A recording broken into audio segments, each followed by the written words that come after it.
నిన్న ములుగు జిల్లాలో ఇందిరా మహిళా శక్తి వేడుకలు జరిగినాయి. ఆ వేడుకలకు మంత్రి సీతక్కను గెస్ట్గా పిలిచిన తర్వాత చాలా మంది మహిళా సంఘాలు ఆమెకి కూరగాయలతో చేసినటువంటి బతుకమ్మ ఇచ్చి స్వాగతం పలికిండ్రు. మంత్రి సీతక్క ఆ కూరగాయల బతుకమ్మ పెట్టుకుని ఒక 2 అడుగులు ముందుకేయంగానే ఆ కూరగాయల బతుకమ్మ చేజారి కింద పడబోతా అంటే అక్కడ ఉన్నటువంటి మహిళలు కొంతమంది పట్టుకున్నారు. ఆ మిగిలిన కూరగాయలతోని మళ్ళీ తిరిగి బతుకమ్మ తల మీద పెట్టుకుని ముందుకు నడుచుకుంటూ పోయింది. ఇక ఈ వీడియో సోషల్ మీడియాలో బాగా వైరల్ అయింది.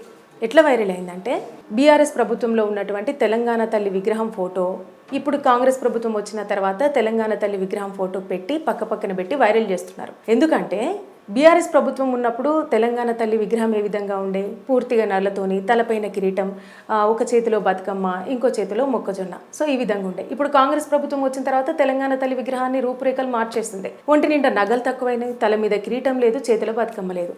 సో అందుకే ఆ పాపం తగిలింది. ఇప్పుడు కాంగ్రెస్ ప్రభుత్వంలో మంత్రి సీతకు ఉంది కదా, సో ఆ పాపమే ఇప్పుడు తగిలింది, అందుకే బతుకమ్మ చేజారిపోయిందని ఈ విధంగా రకరకాలుగా కామెంట్లు పెడుతున్నారు. ఇక మరికొందరు అయితే ఈమె రీల్స్ అయితే మంచిగా చేస్తుంది, బతుకమ్మ పట్టుకున్నాడు ఆమెతో నేడవుతుందని మరికొంతమంది అంటున్నారు.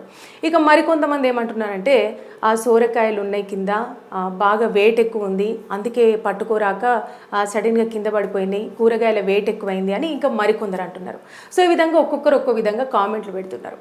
సో ఈ వీడియో చూసిన తర్వాత మీకేమనిపించిందో మీ అభిప్రాయాన్ని కామెంట్ రూపంలో తెలియజేయండి.